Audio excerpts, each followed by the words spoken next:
Tonight, mold, asbestos, and lead paint are keeping the Shelby County Juvenile Courts closed until further notice, adding more stress to an already backed up justice system. Thank you for joining us at 5. I'm Pepper Baker.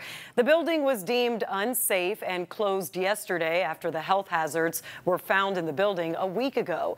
Today, local leaders are putting together a contingency plan to keep operations going despite the closure. ABC 24's Scott Mattis is live in front of the Juvenile Court building off Adams Avenue. And Scott, any idea on how it got this bad? No, that's the biggest question. How did it get so bad, and how long has it been this bad? And good evening, Pepper, and the entire Mid-South. Right now, it's still unclear what even sparked this investigation, but I can tell you we're, of course, standing right in front of Juvenile Court. I've discovered this evening that over the past at least several months, there's been more than a dozen air purifiers scattered throughout the building.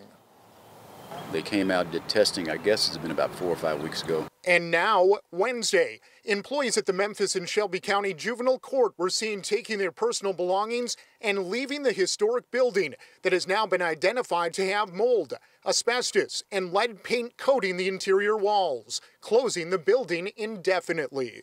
We're trying to set up in various locations depending on the type of dockets that are necessary to be operational. Potential sites where the more than 130 employees will set up include 201, the Election Commission building, and other open spaces near Jail East. We've asked the county, do not rule out any opportunity for us.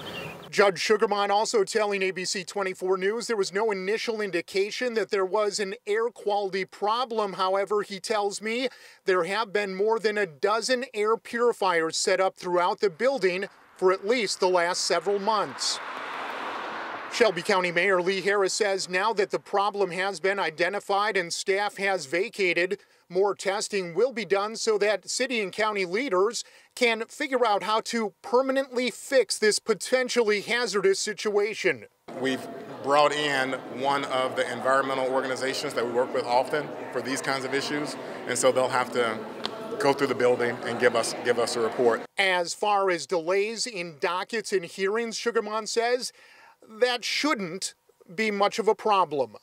Hopefully, it won't create much of a backup because we've only lost a few days now.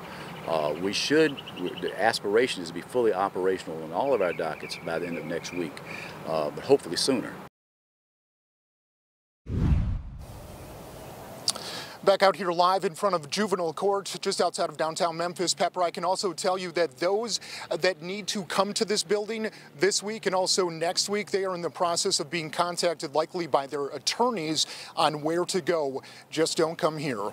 Live just outside of downtown, Scott Mattis, ABC 24 News. Seems like they're going to need a lot more than air purifiers to do the job. Thank you, Scott. Well,